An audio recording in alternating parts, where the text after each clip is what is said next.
اعوذ باللہ من الشیطان الرجیم بسم اللہ الرحمن الرحیم ان الذین آمنوا وعملوا الصالحات اولئک هم خیر البریہ صدق اللہ مولانا العظیم اللہم صلی علی سیدنا محمد وعلی آل سیدنا محمد وبارک وسلم۔ آج اس سیشن میں ہم نے آج ہمارا اعتکاف کا آخری دن ہے، سنت اعتکاف کا، اور جو کچھ ہم نے ان ٹرمز آف عقیدہ سیکھا، ایمان، کفر اور شرک، تو آج اس کا پورا خلاصہ اردو میں ہم بیان کریں گے انشاءاللہ۔ تو وہ تو سارے بیانات انگلش میں ہوئے تھے، مگر آج خلاصہ اس کا اردو میں۔ لیکن اس سے پہلے کہ یہ عاجز بات شروع کریں، جو ہمارے بھائی، قابل احترام بھائی اور بہن اس یوٹیوب چینل کو دیکھ رہے ہیں، اس وقت اس ویڈیو کو دیکھ رہے ہیں، ان کو ہماری طرف سے دل کی گہرائیوں سے عید مبارک، اور اللہ آپ کو خوشیوں بھری زندگی نصیب فرمائے، اللہ آپ کی عبادات کو قبول فرمائے، اللہ آپ کو بہت بڑی جنت نصیب فرمائے، اور اللہ تعالیٰ آپ کو جہنم سے محفوظ فرمائے۔ آپ سے گزارش ہے کہ ہمارے اس یوٹیوب چینل کو شیئر بھی کریں، لائک بھی کریں، اور سبسکرائب بھی کریں، تاکہ یہ پرامن پیغام دوسروں تک پہنچ سکے۔ ٹھیک ہے جی، اب آج ہم کیا کرتے ہیں کہ we'll just recap the whole thing، ٹھیک ہے، کہ جو کچھ ہم نے پچھلے کتنے دنوں میں سیکھا جی؟ آج 10واں دن ہے، ہاں جی، 9 دنوں میں سیکھا۔ تو سب سے پہلے ایمان مجمل، اور پھر سبحان اللہ آمنت باللہ، تو اس میں ہم نے اللہ تعالیٰ کی صفات کمالیہ، تو اس میں وحدت، ٹھیک ہے، وحدت، تو اس میں آپ نے یہ آیت یاد رکھنی ہے، وَإِلَٰهُكُمْ وَإِلَٰهُكُمْ إِلَٰهٌ وَاحِدٌ، ٹھیک ہے جی۔ اس کے بعد قدم، کہ اللہ تعالیٰ کی ابتدا نہیں ہے، اللہ تعالیٰ کی تو یہی آپ ڈارون کی تھیوری کو ریجیکٹ کر سکتے ہیں، ٹھیک ہے، اس کو ہم نے کور کیا تفصیل کے ساتھ، کہ اگر کوئی ڈارون کا فالوور ہے تو آپ صرف اس سے ایک سوال پوچھیں کہ بگ بینگ تھیوری سے پہلے کیا تھا، تو اس کا کیا جواب ہم نے ڈٹرمن کیا تھا؟ جی، there was nothing، ٹھیک ہے، رائٹ، تو اس کا ہم جواب یہ دیتے ہیں کہ تم کہتے there was nothing، ہم کہتے ہیں اللہ تعالیٰ اس وقت بھی موجود تھے۔ تو اللہ سبحانہ وتعالیٰ کی کوئی ابتدا نہیں ہے، یہ ہمارا ایمان ہے، یہ عقیدہ ہے۔ پھر حیات، کہ اللہ تعالیٰ حی القیوم ہے، زندہ ہے، ٹھیک ہے نا، رحمن گر تو برا نہ مانے، رحمن گر تو برا نہ مانے، تیرے بت کدے کے صنم ہو گئے ہیں پرانے۔ بھگوان صاحب بیٹھے ہوئے ہیں مندر میں، ان کا کوئی کنٹرول نہیں ہے، ٹھیک ہے، لیکن ہمارا اللہ حی القیوم ہے۔ ہم جب کہتے ہیں یا اللہ، تو اللہ تعالیٰ آگے سے جواب دیتے ہیں، الحمدللہ۔ پھر ہے علم، کہ اللہ تعالیٰ کا علم ہر چیز کے اوپر، یہاں پہ ہم نے ڈسکس کیا تھا کہ عالم الغیب والشہادہ، یہ کون ہے؟ اللہ کی ذات ہے، اور انبیاء کو اللہ تعالیٰ نے کیا دی ہیں؟ غیب کی خبریں دی ہیں۔ اس میں سورہ یوسف کی آیت ذالک من انباء الغیب نوحیہ الیک، وہ ہماری دلیل ہے، ٹھیک ہے، ہماری اہل سنت والجماعت کی اس گروہ کو دلیل ہے جو یہ کہتا ہے کہ معاذ اللہ بعض انبیاء اور رسل کو وہ عالم الغیب کہتے ہیں، تو قرآن اس کی نفی کرتا ہے، ٹھیک ہے۔ پھر ہے ارادہ، تو اللہ تعالیٰ اپنے ارادے سے جو چیز چاہیں پیدا فرما دیں، جو چیز چاہیں اس کو ختم فرما دیں۔ پھر ہے سمع اور بصر، پھر کیا ہے؟ تو ہم جب اللہ تعالیٰ کو پکارتے ہیں تو اللہ تعالیٰ ہماری پکار کو سن بھی رہے ہیں، اور اللہ تعالیٰ ہمیں دیکھ بھی رہے ہیں۔ اس کے بعد ہے کلام، تو اللہ تعالیٰ کا کلام بھی ثابت ہے کہ موسیٰ علیہ السلام سے اللہ تعالیٰ نے کلام کیا، اور ہمارے پیارے آقا سیدنا محمد صلی اللہ علیہ وسلم جو اللہ کے سچے اور آخری رسول ہیں، ان سے اللہ تعالیٰ ہم کلام ہوئے جب آپ علیہ السلام معراج پہ گئے۔ اور یہ ہمارا اس دور کا جو ایک بہت بڑا منکر حدیث ہے، جس نے لاکھوں معصوم مسلمانوں کو اپنے پیچھے لگایا ہوا ہے، اس کو اس کے عقیدے کا ہم رد پیش کرتے ہیں، اس کے باطل عقیدے کا، کہ ہمارا اہل سنت والجماعت کا عقیدہ یہ ہے کہ پیارے آقا صلی اللہ علیہ وسلم کو جسم اطہر کے ساتھ کیا جسمانی معراج ہے آپ کی، right Brother Usman and Abdul Rahman and حافظ فرقان صاحب، it was a bodily journey, right? It was a bodily journey and not a mere dream. ٹھیک ہے.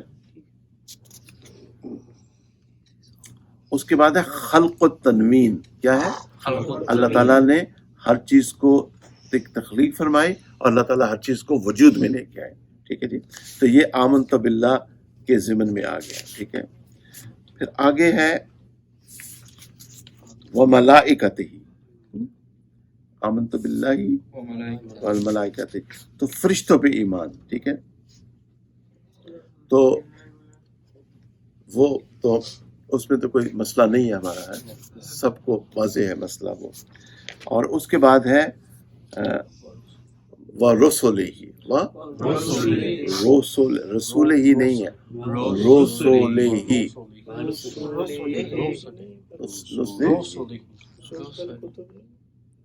نہیں آمنت باللہ وملائکتہ وکتبہ. اچھا جی، وکتبہ ہے. ٹھیک ہے، جزاک اللہ. You can always correct me, my dear brother.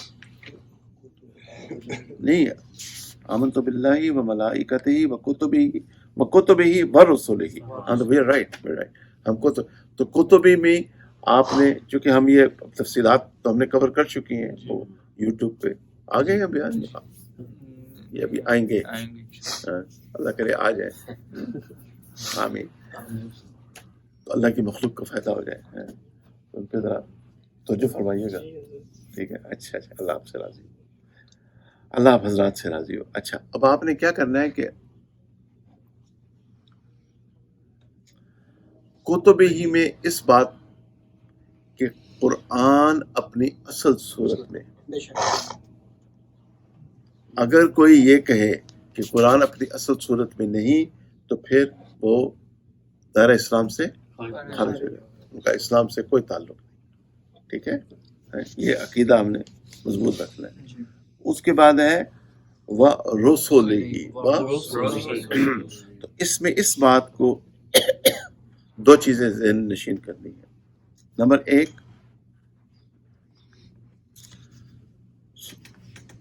کہ تمام انبیاء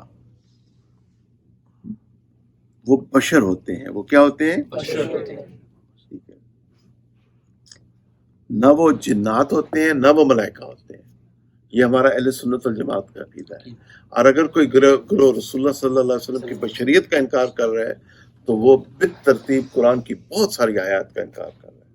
15 سپارے میں آ رہا ہے سبحان الذی اسری بعبدہ لیلا من المسجد الحرام. میں نے آپ کو وہ آیات کوٹ بھی کی تھی. ٹھیک ہے.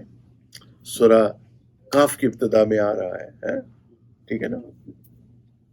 متعدد صورتوں میں رسول اللہ صلی اللہ علیہ وسلم کی سورہ کاف کے آخر میں آ رہا ہے قل انما انا بشر مثلکم یوحی. ٹھیک ہے نا. تو رسول اللہ صلی اللہ علیہ وسلم بشر تھے.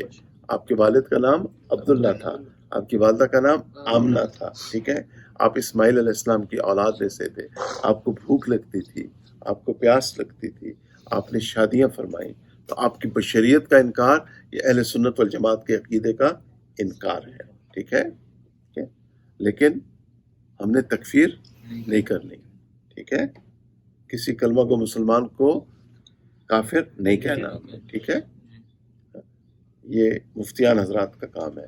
لیکن عام عوام الناس کو یہ بات سمجھانا بھی ضروری ہے کہ تمام انبیاء اور رسول کیا ہیں؟ بشر ہیں، ہیومن بینگز ہیں. But they are the best of human being. مقام ابدیت یہ سب سے اعلیٰ اور عرفہ مقام ہے. ٹھیک ہے نا. اچھا، بات سمجھ آ رہی ہے؟ جی ماشاء اللہ. اچھا، اس ضمن میں یہ ایمان بالرسل، ان باتوں کو ذرا غور سے سمجھیں. ابھی سونا نہیں ہے، آپ کو سلائیں گے ابھی انشاءاللہ تھوڑی دیر میں، لیکن ابھی نہیں. ایمان بالرسل کے ضمن میں کہ رسول اللہ صلی اللہ علیہ وسلم خاتم النبیین ہے. رسول اللہ صلی اللہ علیہ وسلم آپ کے بعد کوئی نبی نہیں ہے، کوئی رسول نہیں ہے. یہی صحابہ کرام کا عقیدہ تھا اور یہی ہمارا عقیدہ ہے. اور آپ صلی اللہ علیہ وسلم کی ختم نبوت 100 آیات اور 200 احادیث سے ثابت ہے. ٹھیک ہے. اچھا،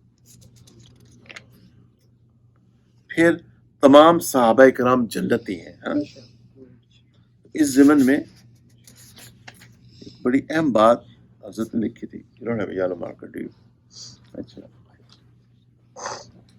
ہاں، اس میں ایک بات، جزاک اللہ، پلیز برنگ اٹ، ذرا ایک بات اس ضمن میں، چونکہ اس منکر حدیث کا ایک شاگرد ہے، اس نے بھی بہت بڑا فتنہ برپا کیا ہوا ہے. یہ شخص علماء کا دشمن ہے. یہ کوئی امت کو متحد نہیں کر رہا. یہ کوئی امت کو متحد کر رہے ہیں. مفتی تقی عثمانی صاحب متحد کر رہے ہیں، مفتی رفیع عثمانی صاحب متحد کر رہے ہیں، مفتی طارق مسعود صاحب متحد کر رہے ہیں.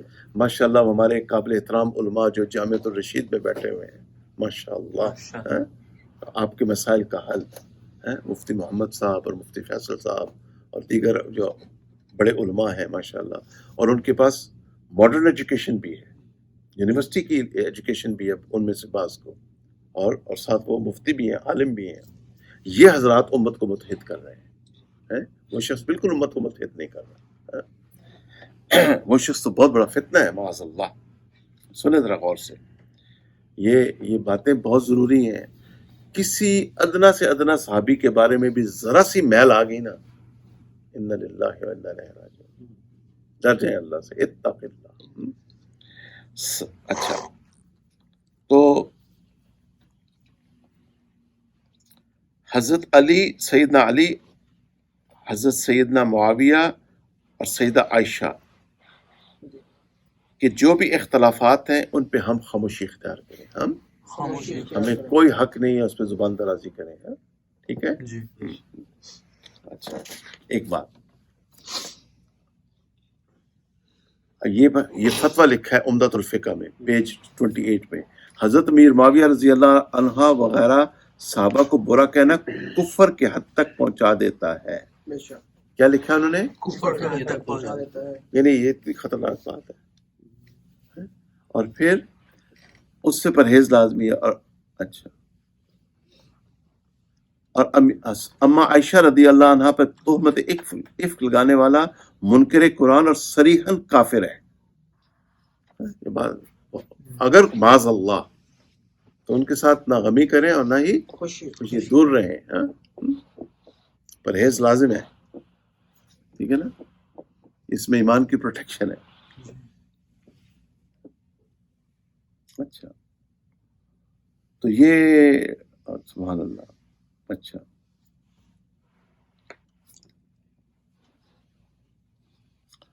تو بہرحال یہ عقیدہ آگے کچھ حضرت نے اور بھی لکھا تھا جو اگلے دن ہم نے پڑھا، تو I wish I had a yellow marker اور آئی ہیڈ انڈر لائنڈ اٹ، لیکن وہ رہ گیا.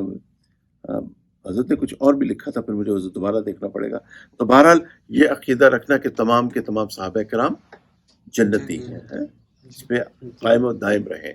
ٹھیک ہے نا، یہ ہمارا اہل سنت والجماعت کا عقیدہ ہے. اچھا، اس کے بعد ہم اولیاء اللہ کو دل و جان سے مانتے ہیں.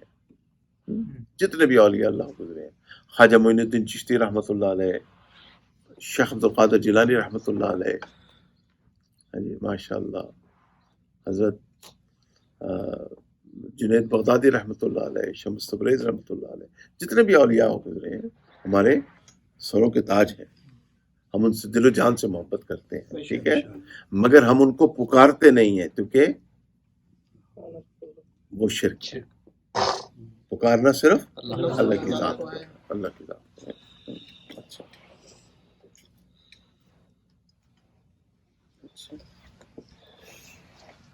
تو ولی کیسے بنتا ہے انسان؟ جب وہ اللہ تعالیٰ کا حکم مانتا ہے، رسول اللہ صلی اللہ علیہ وسلم کی اطاعت کرتا ہے، کثرت سے عبادت کرتا ہے، اور گناہوں سے بچتا ہے. اور گناہوں سے بچنا ضروری ہے. یہ چیز ہم ضرور اعتکاف سے لے کے جائیں. اچھا، معجزہ اور کرامت کو ہم مانتے ہیں، اس میں بھی وہ منکر حدیث کے نامناسب خیالات ہیں، وہ اتنا گمراہ ہے یہ شخص. تو معجزہ جو ہے یہ انبیاء کے معجزات، ان کو ہم دل و جان سے مانتے ہیں، اور اولیاء اللہ کی کرامات کو بھی ہم دل و جان سے مانتے ہیں. اولیاء اللہ کی کرامات کو بھی.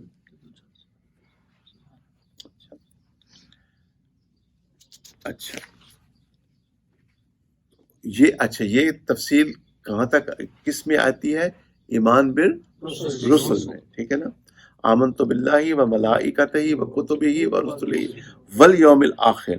تو والیوم الآخر میں کیا ہے کہ مطلب قیامت کا دن اور اس کی سختیاں اور تلخیاں برحق ہیں، ٹھیک ہے. اور عذاب قبر کبھی یہ منکر ہے، منکر حدیث، اس نے تو کوئی کسر نہیں چھوڑی. یوٹیوب کے ذریعے میں اپنے معصوم مسلمان بہن بھائیوں کو کہتا ہوں اللہ کے واسطے اس کی بات نہ مانیں، یہ شخص گمراہ شخص ہے، اس کی بات نہ مانیں، علماء کرام کی بات مانیں. ایمان زندگی میں سکون بھی ہوگا. اور آج یہ علماء ہی ہیں نا جن کے سروں پہ امامے نظر آتے ہیں ماشاءاللہ، جن کے چہروں پہ شرعی مقدار کی داڑیاں نظر آتی ہیں، سفید لباس نظر آتا ہے، ان کے پانچے ماشاءاللہ ٹخنوں سے اوپر ہوتے ہیں، ان کی زندگیوں میں تقوی ہے، طہارت ہے، اتباع سنت ہے، توحید کی خوشبو آتی ہے. ان علماء کو چھوڑ کے کڑوی غذا کے پیچھے جانا، ایسے میں اپنا روزہ نہیں خراب کرنا چاہتا، آخری روزہ ہے، لا حول ولا قوت الا باللہ. یہ لوگ کڑوی غذا ہیں، کڑوی غذا، وہ غذا جو انسان کو بیمار کر دے. یہ آپ کو کوئی جنت کی شاہراہ پہ نہیں ڈال رہے یہ لوگ. اچھا عذاب قبر برحق ہے، عذاب قبر برحق ہے. اچھا پھر آگے عذاب قبر کی لمبی تفصیل ہے، اور انشاءاللہ ہم اللہ تعالیٰ سے دعا مانگتے ہیں کہ ہمارا خاتمہ بالایمان ہو اور ہماری قبریں انشاءاللہ جنت کے باغات بنیں گے. بفضل باری تعالیٰ ہماری قبریں جنت کے باغات بنیں گی انشاءاللہ. ہم اپنے رب سے، ہمارا ایمان ہے اپنے رب سے بہت اچھا گمان رکھتے ہیں ہم. اچھا اس کے بعد اچھا اس میں اب کیا کیا چیزیں آ رہی ہیں وہ بھی ذرا آپ سن لیں. یوم الآخر میں عذاب قبر آ رہا ہے. اچھا پھر سبحان اللہ علامات کبریٰ، علامات کبریٰ. پھر دجال اکبر، یہ دجال اکبر کا بھی منکر ہے، یہ امام مہدی کا بھی منکر ہے. یہ کس قسم کا مسلمان ہے یہ شخص؟ میرے اللہ، یا اللہ اس کے فتنے سے اس امت کو بچا. خاص طور پہ میرا تو دل دکھتا ہے مسلمان، معصوم مسلمانوں، جو معصوم مسلمان اس کو فالو کر رہے ہیں. تو میں تو اپنی طرف سے ایک میسج دے رہا ہوں ان معصوم مسلمانوں کو یوٹیوب کے ذریعے. امام مہدی کا علیہ السلام کا ظہور 40 صحیح احادیث سے ثابت ہے. میں نے کچھ تحقیق کی تھی کچھ عرصہ پہلے، ایسا ہی تھا نا؟ آپ کو یاد ہے؟ ماشاءاللہ 40 صحیح احادیث سے ثابت ہے. اور پھر دجال اکبر کا ظہور یہ برحق ہے، ٹھیک ہے. تمیم الداری رضی اللہ عنہ اس سے ملے بھی ہوئے، اور وہ جساسا کا واقعہ وہ ابو داؤد شریف، جب یاجز احادیث کی کتب پڑھ رہا تھا تو مجھے اچھی طرح یاد ہے، وہ ابو داؤد شریف میں وہ واقعہ موجود ہے، ٹھیک ہے. تو ایک بڑا تفصیلی واقعہ آپ کو اکثر پتہ ہوگا، نہیں تو پھر بعد میں کبھی آپ کو دوبارہ عرض کر دوں گا آپ کی خدمت میں کہ رسول اللہ صلی اللہ علیہ وسلم بڑے خوش ہوئے تھے جب تمیم الداری رضی اللہ نے آ کے عرض کیا تھا اللہ کے پیارے محبوب صلی اللہ علیہ وسلم میں دجال کو مل کے آیا ہوں. دجال کے سوال جواب ہوئے تھے. تو دجال اکبر کا ظہور برحق ہے، وہ ایک شخص ہے اور اس کی علامات ہیں، اور اس کے چہرے پہ کافر لکھا ہوا ہے. جی جی جی جی. تو دجال اکبر، اس کے بعد پھر امام مہدی علیہ السلام کا ظہور، اور پھر اس کے بعد عیسیٰ علیہ السلام کا ظہور ہوگا. یہ منکر حدیث میرے مسلمان معصوم مسلمان بھائی اور بہنوں، یہ منکر حدیث عیسیٰ علیہ السلام کی رفت کا بھی منکر ہے، نزول کا بھی منکر ہے. اس میں کون سا اسلام آپ کو نظر آ رہا ہے جو آپ اس کو فالو کر رہے ہیں؟ اور اس کا شاگرد اس کا نام اتنے ادب سے لیتا ہے، ہاتھ چومتا ہے اس کے. اعوذ باللہ من الشیطان الرجیم.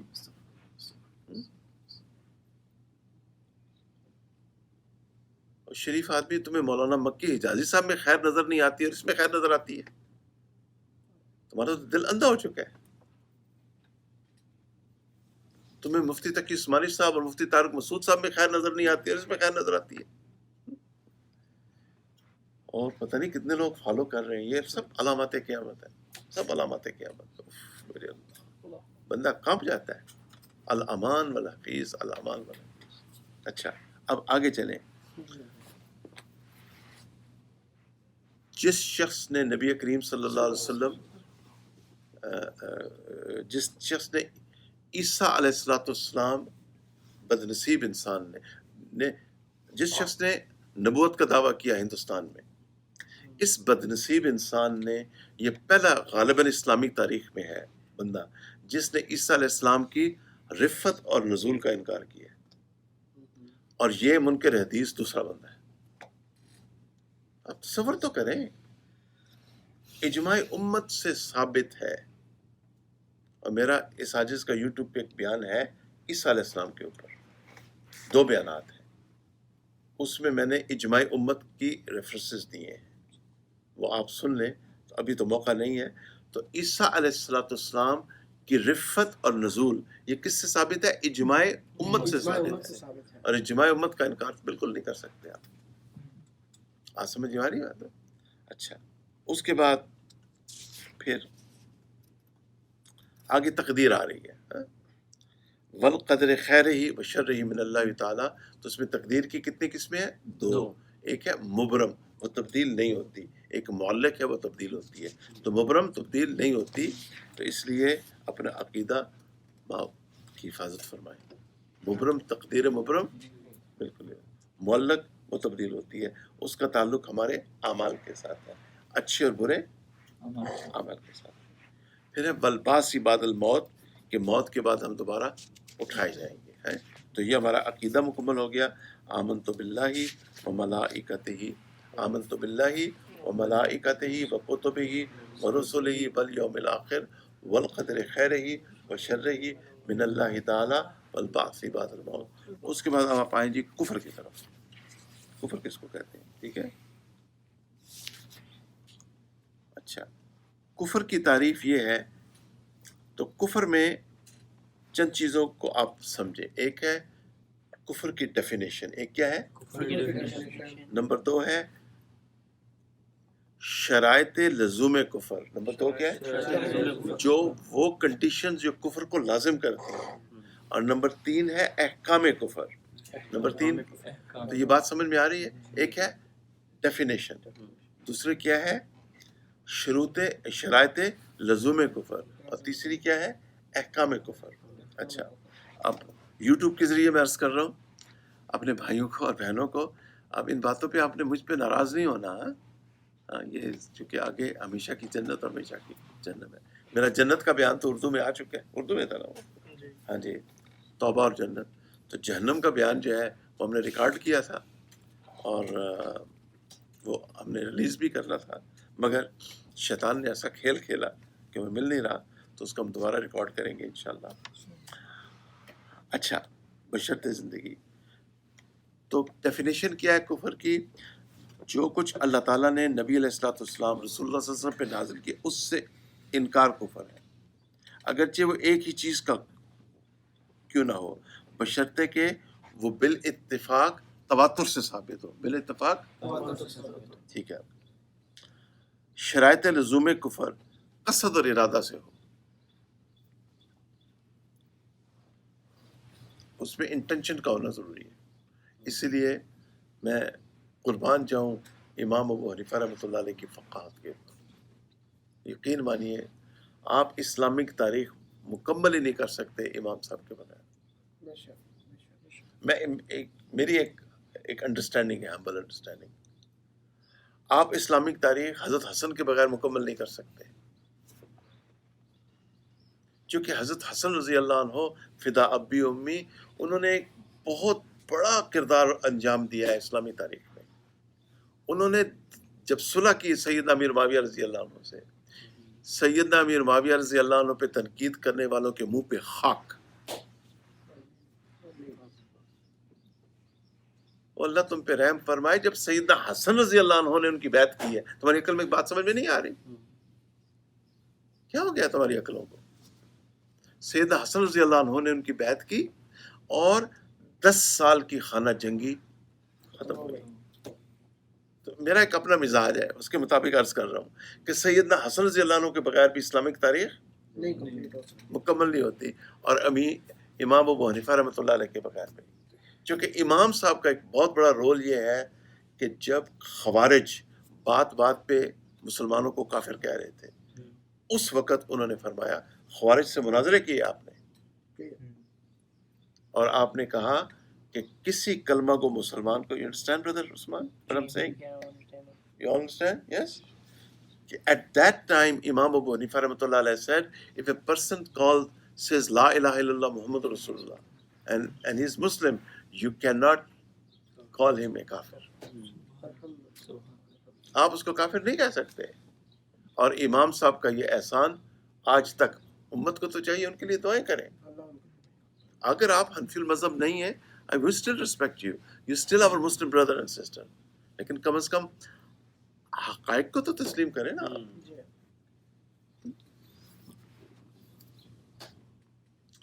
اور امام بخاری رحمۃ اللہ علیہ نے جو چند اعتراضات کیے ہیں امام ابو حنیفہ پہ، ان کے کافی شافی جواب حضرت انور شاہ کاشمیری رحمۃ اللہ علیہ نے انوار الباری میں دیے ہیں. پڑھ لیں، آپ موجود ہے اس کے مقدمے میں. ٹھیک ہے نا؟ تو علم کے ساتھ، دلائل کے ساتھ بات کریں. ضد اور اناد تو اچھا نہیں ہوتا. کیوں؟ ٹھیک ہے، You agree with me? ماشاء اللہ. اللہ آپ کو سلامت رکھے. تو شرائط میں یہ ہے کہ قصد اور ارادہ سے ہو. اگر زبردستی کسی مسلمان کو غیر مسلم پکڑ لیں اور اس کے اوپر زبردستی کریں کہ تم منہ سے کوئی ایسا کلمہ نکال، اور وہ نکال دے جان بچانے کے لیے، تو بھی وہ اسلام سے خارج نہیں ہوتی. لیکن ایسا دل میں یہ ارادہ رکھیں کہ اللہ ایک تو ہمارے پر ایسی آزمائش کبھی نہ آئے، لیکن اگر آ جائے تو میری گزارش یہ ہے پھر ایمان پہ قائم رہے. پھر سیدنا بلال کے بیٹے بن جائیں، پھر سیدنا حسین کے بیٹے بن جائیں، پھر سیدنا بلال کے بیٹے بن جائیں، پھر سیدنا حسین کے بیٹے بن جائیں. رضوان اللہ علیہ مجمعین. پھر اگلی چیز ہے احکام کفر. آگے کیا ہے؟ احکام کفر. یعنی اگر ایک شخص دانستہ طور پہ کافر ہو جائے، کفری عقیدہ اختیار کر لے، تو پھر کہ اس کا نکاح ٹوٹ جاتا ہے. ٹھیک ہے؟ تو اس کا آسان طریقہ ہے کہ تجدید نکاح کر لی جائے. 2 مردوں، مسلمان مردوں کی موجودگی میں ایجاب و قبول کر لیا جائے. ویسے مفتی حضرات سے مسئلہ پوچھ لیجیے گا. اس کا ذبیحہ حرام ہو جاتا ہے اور اس کے تمام نیک اعمال ضائع ہو جاتے ہیں. تو اس لیے ہم نے 3 دعائیں ہم یاد کر لیں، اور ایک دعا سب سے زیادہ اہم ہے. آسان ترین دعا کون سی ہے؟ آمنت باللہ و رسولہ. رسول ہی نہیں ہے، پلورل ہے، و رسولہ. نمبر 2، اللہم انی اعوذ بک من عذاب الکفر. اور تیسری دعا بہت اہم ہے، اگر یہ آپ یاد کر لیں اور قبول ہوگی نا، جی، اللہم انی اعوذ بک من الکفر. جزاک اللہ، جزاک اللہ، جزاک اللہ. اللہم انی اعوذ بک من الکفر. ٹھیک ہے، بالکل. اچھا، اب تیسری چیز جو ہے وہ آپ نے بیان ضرور اپلوڈ کرنا ہے. اللہ تعالیٰ سے دعائیں کریں کہ شیطان اس کو بھی نہ اڑا کے لے جائے. اچھا، تیسری دعا اگر یہ قبول ہو گئی نا تو پھر ہماری زبان سے کبھی کلمہ کفر نہیں نکلے گا انشاءاللہ. اللہم انا نسألک الایمان لیسا بعدہ کفر. یہ دعا انا نسألک الایمان لیسا. اور اگر کسی آپ ایسی مجلس میں بیٹھے ہوں جہاں لوگ اسلام کا مذاق، مسلمانوں کی بات کر رہا ہوں، آج کل کے مسلمانوں پہ بھی اللہ بہت زیادہ رحم فرمائے، وہ علماء کو برا بھلا کہہ رہے ہوں، شریعت کی باتیں بنا کے کہہ کے لگا رہے ہوں، تو وہاں آپ یہ پھر دل میں یہ دعا پڑھتے رہیں، توبہ استغفار کرتے رہیں. اگر سمجھا سکیں تو سمجھا دیں، لیکن اگر آپ سمجھتے ہیں کہ وہ آپ کی بات نہیں سمجھیں گے، آپ سے بحث مباحثہ کریں گے، تو کم از کم دل میں یہ دعائیں پڑھتے رہیں اور ان کی ہدایت کے لیے دعا کریں، اللہ تعالیٰ کے حضور میں توبہ اور استغفار کریں. ٹھیک ہے نا؟ At the end of the day یہ توبہ ہے، توبہ استغفار جو ہمیں بچائے گا. اچھا، تو یہ ہو گئی تھی کفر کی باتیں. اب آگے آئیں شرک کی طرف. ٹھیک ہے جی؟ تو شرک کی ڈیفینیشن، شرک کی اللہ تعالیٰ کی ذات یا صفات میں کسی دوسرے کو شریک کرنا. اللہ تعالیٰ کی ذات یا صفات میں کسی شریک کرنا، یا اللہ تعالیٰ کے برابر کسی کو سمجھنا،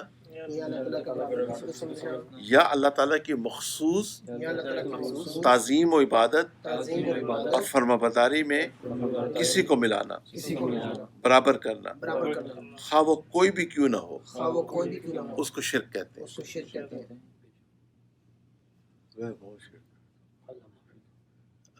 اللہ میرا آپ کا خاتمہ بھی ایمان فرمائے. لیکن اللہ تعالیٰ آپ سے محبت کرتے ہیں، اسی لیے اللہ تعالیٰ آپ کو اس مجلس میں لے کے آئے. آپ ٹھیک ہو جائیں گے انشاءاللہ. جب بھی آپ شیطان وسوسہ ڈالیں نا تو آپ یہ پڑھ لیا کریں آمنت باللہ و رسولہ، اور آپ شیطان کو کہیں تم جو مرضی مجھے کہہ لے، میں مسلمان ہوں. میں ہوں کیا ہوں؟ لا الہ الا اللہ محمد رسول اللہ. حکیم الامت، مجدد ملت حضرت مولانا اشرف علی تھانوی رحمۃ اللہ علیہ بیان فرما رہے تھے، اور کسی نے کہا آپ کافر ہیں، تو حضرت نے فرمایا آپ سب لوگ گواہ ہیں، میں کہتا ہوں اشہد ان لا الہ الا اللہ و اشہد ان محمدا عبدہ و رسولہ. اللہ تعالیٰ رحم فرمائے، اللہ تعالیٰ رحم فرمائے. اللہ اکبر، یہ تو محسنین تھے امت کے، کیا ہو گیا ہے تمہیں؟ اللہ رحم فرمائے. دعائی کر سکتے ہیں، وہ ہم ضرور کرتے ہیں. پھر ہے شرک فی الذات. پھر کیا ہے؟ یہ عقیدہ رکھنا کہ اللہ تعالیٰ ایک یا دو ہیں یا تین ہیں یا اس سے زیادہ. تو امت اس میں تو محفوظ ہے. آگے آ رہا ہے شرک فی الصفات. وہاں بہت زیادہ گڑبڑ ہو چکی ہے. وہاں کیا ہو چکی ہے؟ بہت زیادہ گڑبڑ ہو چکی ہے. اس کو ذرا سمجھیں. شرک فی الصفات یہ ہے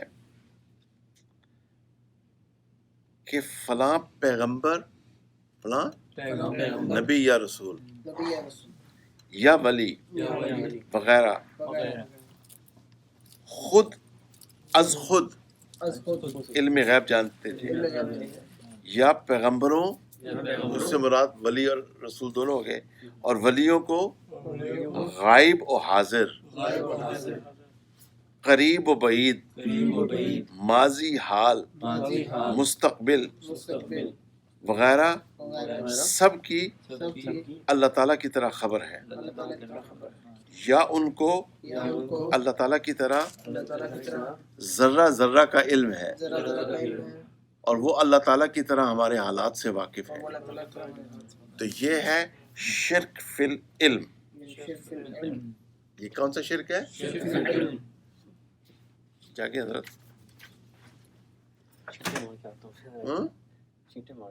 کچھ جاگن تے کچھ جاگ نہ جاگن، کچھ جاگن تے کچھ جاگ نہ جاگن تے کچھ جاگ دے ابھی ستے. تو اٹھ جائیں، آنکھیں کھولیں. پنجابی بھی آتی ہے؟ کوئی نہیں، سمجھ آ جاتی ہے.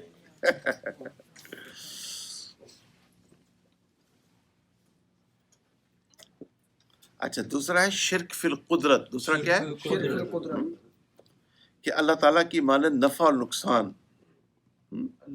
یہ عقیدہ رکھنا سیم، فلاں رسول، نبی، ولی، شہید وغیرہ کہ وہ مجھے اولاد دے سکتے ہیں، مرادیں پوری کر سکتے ہیں. تو یہ سب شرک فی القدرت ہے. کیا ہے؟ شرک فی القدرت. پھر ہے سبحان اللہ شرک فی السما. پھر کون سا ہے؟ یعنی اللہ تعالیٰ یعنی اللہ تعالیٰ دور و نزدیک و دور، نزدیک اور دور، خفی و جہر اور دل کی بات سنتا ہے. یہ عقیدہ کسی اور کے لیے رکھنا جو کہ ہم اوپر بیان کر چکے ہیں. ٹھیک ہے نا؟ اس کو کیا کہتے ہیں؟ شرک فی الشما. ہاں ٹھیک ہے. پھر کیا؟ شرک فی البصر، سیم کہ وہ ہمیں دیکھ رہے ہیں جیسے اللہ دیکھ رہا ہے. پھر ہے شرک فی الحکم. پھر کیا ہے؟ ادھر نماز کھڑی ہو چکی ہے، قد قامت الصلاۃ، قد قامت الصلاۃ، وہ کہتا ہے نہیں مجھے پیر صاحب نے حکم دیا یہ وظیفہ کرنا ہے. نہیں، وظیفہ ضرور کریں اگر وہ شرعی جائز ہے وظیفہ، مگر اس وقت نہیں جب قد قامت الصلاۃ.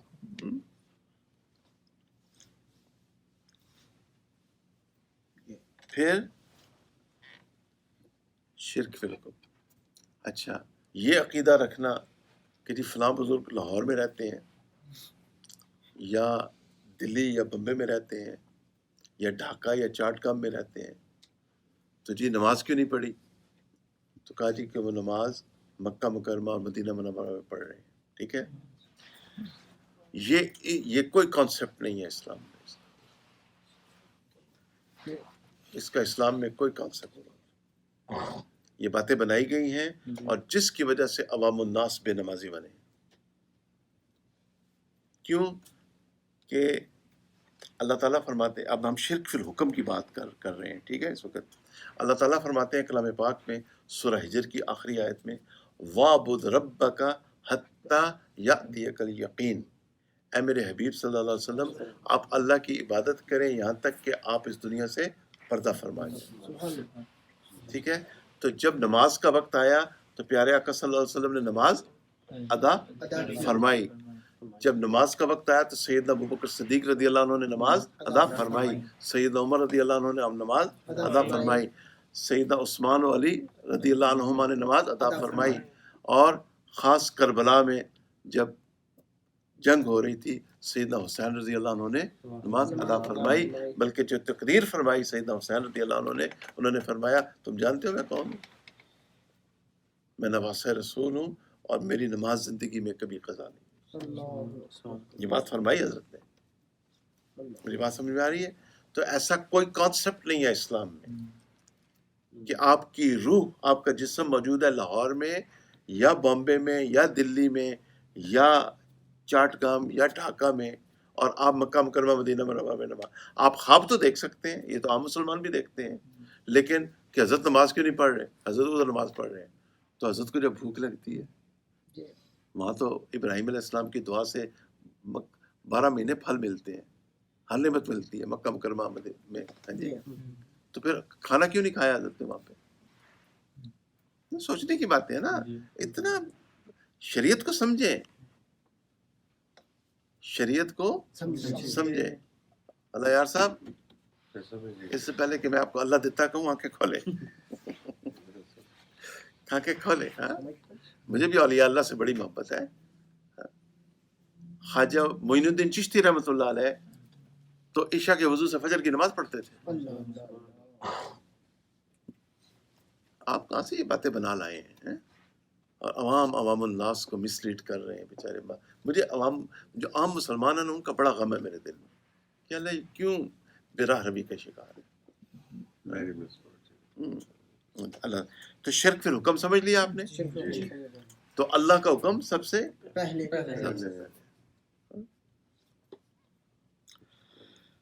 آگے ہے شرک فی العبادت. آگے کیا ہے؟ یعنی یعنی کسی دوسرے کو عبادت کا مستحق سمجھنا، ٹھیک ہے؟ کعبہ کے علاوہ کسی اور گھر کا طواف کرنا یا قبر کا طواف کرنا، یہ شرک فی عبادت التحیات للہ والصلوات والطیبات، کہ میری قولی فعلی عبادتیں کس کے لیے؟ جسمانی عبادتیں، قولی عبادت، میری جسمانی عبادتیں، قولی عبادتیں اور مالی عبادتیں کس کے لیے؟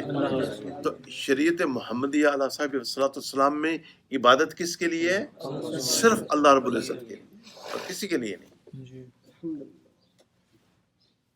کسی اور کے کا آپ روزہ بھی نہیں رکھ سکتے، روزہ بھی رکھنا ہے تو کس کے لیے؟ اللہ کے نظر بھی مانگنی ہے تو کس کے لیے؟ اللہ تعالیٰ کے لیے۔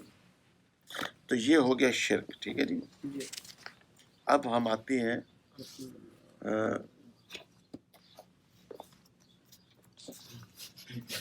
کلمات کفر، کس کی طرف آتے ہیں؟ کلمات کفر۔ اچھا، لیکن اس سے پہلے کہ کلمات کفر آپ کو پڑھ کے سنائے جائیں، آنکھیں کھولے حضرت، تکرار سے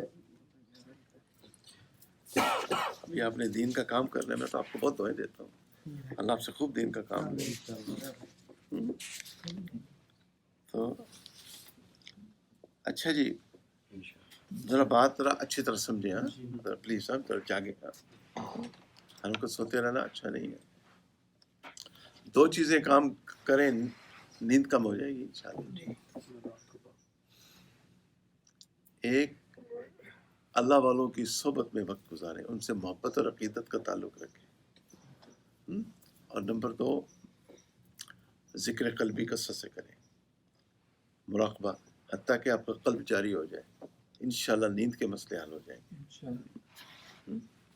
اچھا، اب آئیں میری طرف متوجہ ہوں۔ مفتی حضرات کے لیے ضروری ہے کہ جب تک موجبات کفر نہ دیکھے بے دھڑک کسی مسلمان کو کافر نہ کہیں، ٹھیک ہے؟ شاید اس سے بغیر قصد کے نکل گیا ہو، اس بات کے معنی سمجھ میں نہ آئے ہوں۔ حدیث شریف میں آیا ہے جب کوئی شخص کسی کو لعنت کرتا ہے یا کافر کہتا ہے، ملائکہ اس کلمہ کو آسمان تک لے جاتے ہیں۔ بس اگر وہ شخص جس کے لیے کلمہ کفر استعمال کیا گیا اس قابل ہے تو اس پر ڈال دیتے ہیں، ورنہ جس نے کہا تھا آخر وہ کلمہ اس پہ پڑتا ہے۔ امام ابو حنیفہ رحمۃ اللہ علیہ اسلام کے گمراہ فرقوں کی بھی تکفیر نہیں کرتے تھے، ٹھیک ہے؟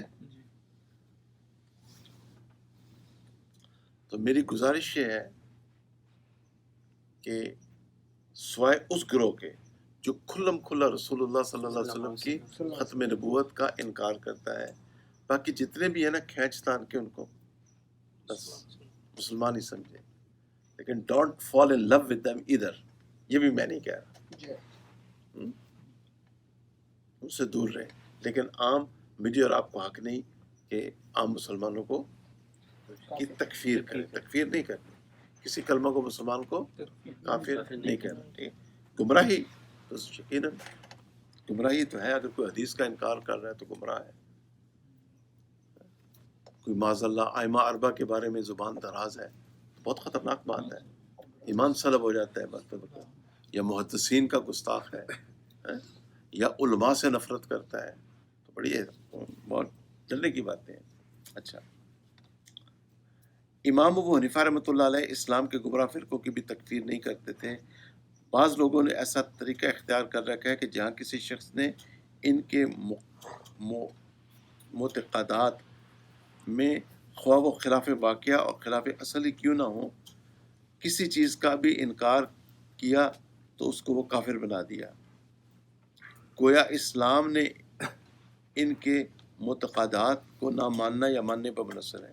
بڑی سخت غلطی دیدہ دلیری اور دیدہ دینی ہے، اس سے بچنا اور فتویٰ میں احتیاط برتنا لازم ہے کہ کس کی بہت سی وجہ کفر کی ہو اور وہ دعویٰ اسلام کا رکھے تو اس کو کافر نہ کہا جائے گا، ٹھیک ہے جی؟ اچھا، پھر آگے حضرت ایک وصیت فرمائیے، یہ ذرا مجھے تو بہت فائدہ ہوا اس سے. آپ بھی اس کو ذرا دل پہ لکھ لیں.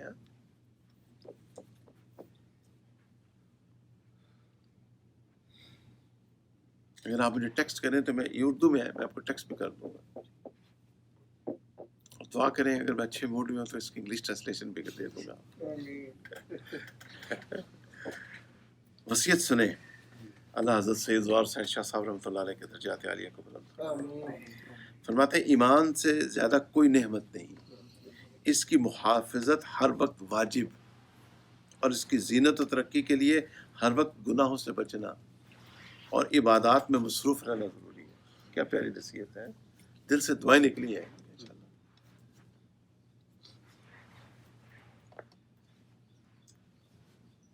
توبہ اور استغفار کریں. میں سے دعا مانگ لیں. روزہ ہے، آخری روزہ ہے، انشاءاللہ قبولیت کا وقت ہے. اللہم حب لنا دولت الایمان واغفر لنا وارحمنا وثبت اقدامنا وادخلنا الجنت الفردوس. آمین.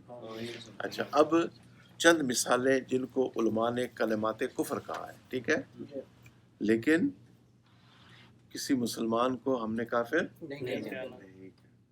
ٹھیک ہے، بات سمجھ آ رہی ہے نا سب کے؟ کسی کو اس کو ہم نے کیا سمجھنا ہے؟ مسلمان. یہی فقہ حنفیہ کا کی کیا ہے؟ حسن اور زینت ہے. Every one agrees? Every one agrees? آپ مانتے ہیں کہ یہ شریف آدمی چھوڑ دو اس کو بیچارے کو، اللہ نے نعمت دی ہے تو اللہ قائم دائم رکھے. اللہ ہر مسلمان کو یہ نعمت عطا فرمائے. آمین. بات دل کو لگ رہی ہے یہ کہ فقہ حنفیہ کی کا یہ حسن اور یہ زینت ہے. Does it make sense, Brother Usman? That we should not consider an ordinary Muslim a non-Muslim. We should keep him in the fold of Islam. Makes sense, right? Of course. Huh? Abdul Rahman, Furqan sahab, right? Okay. Now آپ کو کلمات کفر پڑھ کے سنا دیتے ہیں. یہ کلمات کفر ہیں، ٹھیک ہے؟ جی.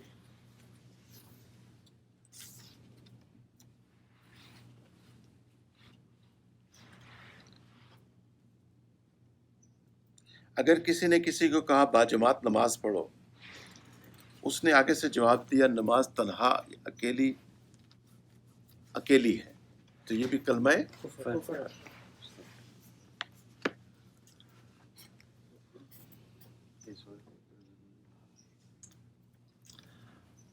اگر ایک آدمی نے دوسرے پہ ظلم کیا اور مظلوم نے کہا اے اللہ تو اس بندے سے انتقام لے، اس کو معاف نہ کر، اللہ اگر تو اس کو معاف کرے گا تو میں اس کو معاف نہیں کروں گا، تو یہ بھی کلمہ کفر ہے.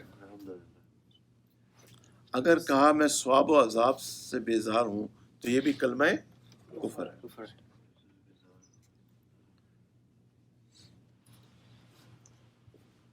اگر دیگ میں کچھ باقی رہ گیا اور اس کو دیکھ کے کہا والباقیات الصالحات، تو یہ بھی کلمہ کفر ہے. تو کیا ہے کہ دین کے کسی حکم میں ہم نے ہنسی مذاق نہیں کرنا. اللہ مجھے اور آپ کو اور یوٹیوب کے ذریعے اللہ کرے یہ پیغام پوری امت تک پہنچے. آمین. اگر کسی بندے نے بسم اللہ پڑھ کے شراب پی یا زنا کیا تو یہ بھی کفر ہے. اگر رمضان کا مہینہ آ گیا اور کسی نے کہا مصیبت آ گئی، یہ بھی کلمہ ہے. اگر کسی نے کسی کو بتایا اللہ کا حکم ہے، اس نے آگے سے کہا کہ میں اللہ کے حکم کو کیا مانوں، تو یہ بھی کلمہ کفر ہے. اچھا، اور آپ خاموش رہیں، میں پڑھ کے سنا دیتا ہوں. یہ سب کلمات کفر ہیں. اگر کسی نے آرزو کی اور یہ بات کہی کاش زنا یا ناحق قتل کرنا حلال ہوتا. اچھا، اگر کسی نے کہا فلاں بندہ نبی ہوتا تو میں اس پہ ایمان نہ لاتا. مال حرام سے صدقہ کیا اور ثواب کی امید رکھی.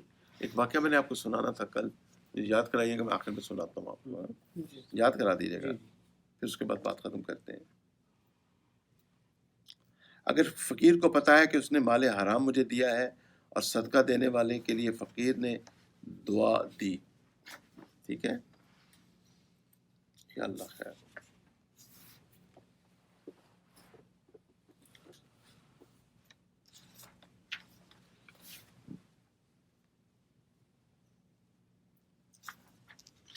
اگر کسی مرد نے عورت سے کہا تو مرتد ہو جا، تو اس شخص سے خود بخود طلاق واقع ہو جائے گی، اور یہ بھی کلمہ کفر ہے۔ مقصد یہ ہے کہ بیدار کیا جائے، کہ تھوڑے خوف کے ایکسپریشنز آئیں ہمارے اوپر، تو تھوڑا ہم اللہ سے ڈریں۔ اگر کسی نے کہا کہ مجھے علمی مجالس سے کیا سروکار ہے، یہ بھی کلمہ کفر ہے۔ استخفاف کس کو کہتے ہیں؟ کس سے نکلا ہے لفظ؟ تخفیف خفی سے، تو اس کو کہتے ہیں استخفاف سنہ، ٹھیک ہے نا؟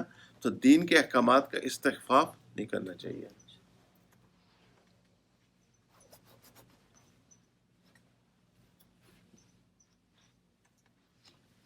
اگر کسی نے کہا مجھے پیسہ چاہیے علم کس کام کا، تو غالباً اس علم سے کون سا علم مراد ہے؟ دینی قرآن و حدیث کا علم۔ اگر کسی نے کہا جو علماء کرام علم سکھاتے ہیں یہ داستانیں ہیں، تو یہ بھی کلمہ کفر ہے۔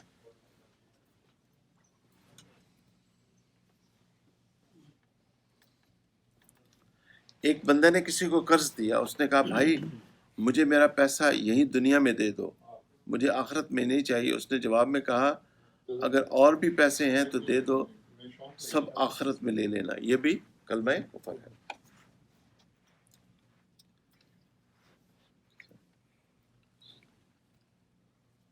اگر حرام قطعی کو حلال کہا، ٹھیک ہے نا، سود کا مال ہے یا لاٹری ٹکٹ ہے، یا حلال قطعی کو حرام کہا، یہ بھی کلمہ کفر ہے۔ اگر کسی نے کہا میں مسلمان ہوں اور دوسرے کو جواب دیا تجھ پر تیری مسلمانی پہ لعنت، یہ بھی کلمہ کفر ہے، معاذ اللہ۔ ایک شخص نے اذان دی اور دوسرے نے کہا جھوٹ بولتا ہے، یہ بھی کلمہ کفر ہے۔ اگر رسول اللہ صلی اللہ علیہ وسلم میں چھوٹا سا بھی عیب نکال دیا، یہ بڑا نازک مسئلہ ہے، معاذ اللہ، ٹھیک ہے۔ تو یہاں ایک بات یاد رکھیں کہ اما عائشہ رضی اللہ عنہا کے ساتھ جو نکاح رسول اللہ صلی اللہ علیہ وسلم نے فرمایا، تو جبرائیل علیہ السلام شبیہ لے کے آئے تھے اللہ کے حکم سے، اور اما عائشہ رضی اللہ عنہا کے ذریعے اللہ تعالیٰ نے رسول اللہ صلی اللہ علیہ وسلم کی جو ازواجی زندگی تھی وہ امت تک پہنچائی، اور عورتوں کے مسائل، اور اما عائشہ رضی اللہ عنہ سے ہمیں دین کا ایک بہت بڑا حصہ ملا ہے، اس کے پیچھے اللہ تعالیٰ کی حکمت تھی، ٹھیک ہے نا۔ اور ہم رسول اللہ صلی اللہ علیہ وسلم کو بحیثیت رسول دیکھتے ہیں، بحیثیت ہیں، ہر بات کا سمجھ انٹلیکچولی سمجھ میں آنا ضروری نہیں، اور ان باتوں کو موضوع بحث بنانا اور ان پہ انالیسس کرنا بہت خطرناک بات ہے۔ اللہ ہمارے ایمان کی حفاظت فرمائے۔ اگر ایک شخص نے دوسرے کو کہا کافر ہو جا، اس نے کہا ہاں وہ کافر ہو گیا، تو یہ بھی کلمہ کفر ہے۔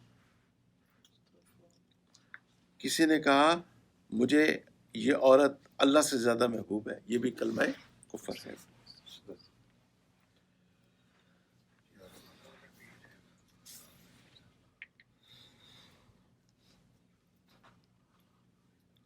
اگر کسی نے کہا آسمان پہ میرا اللہ ہے اور زمین پر تو ہے، یہ بھی کلمہ کفر ہے۔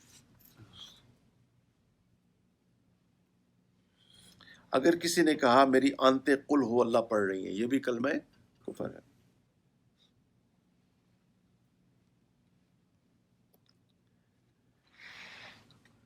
ایک آدمی دوسرے آدمی کو گالیاں دے رہا ہو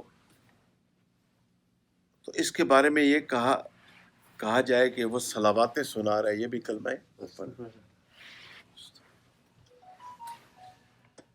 یہاں آخر میں حضرت نے حدیث شریف لکھی ہے کہ اس دور میں ایمان کا ضائع ہونا بڑا آسان ہے، اس لیے نبی علیہ الصلوۃ والسلام نے فرمایا قرب قیامت میں ایسا وقت آئے گا کہ تو دیکھے گا ایک آدمی صبح اٹھے گا وہ ایمان والا ہوگا، اور شام کو سونے کے لیے بستر پہ جائے گا تو ایمان سے خالی ہو چکا ہوگا.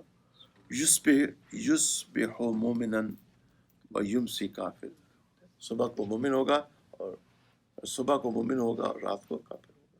تو اس لیے اللہ تعالیٰ امت کے ایمان کی حفاظت فرمائے. انشاءاللہ ہم سب کا خاتمہ بھی ایمان ہوگا. اور یوٹیوب کے ذریعے یہ جو میرے ویورز ہیں ہمارے اس چینل کے، ان کی خدمت میں گزارش ہے ہم توبہ اور استغفار کثرت سے کریں. توبہ کرنے والوں، اللہ تعالیٰ فرماتے ہیں کلام پاک میں مفہوم آیت کا کہ جو سچی توبہ کرے گا میں اس کے گناہوں کو بھی نیکیوں میں بدل دوں گا. اگر ہم سچی توبہ کریں تو اللہ تعالیٰ ہمارے گناہوں کو بھی نیکیوں میں بدل دیں گے. دعائیں پڑھیں، نیکی کی زندگی بسر کریں. انشاءاللہ نبی کریم صلی اللہ علیہ وسلم کی پوری امت انشاءاللہ جنت میں جائے گی اللہ تعالیٰ کی رحمت سے اور نبی کریم صلی اللہ علیہ وسلم کی شفاعت سے انشاءاللہ. السلام علیکم ورحمۃ اللہ.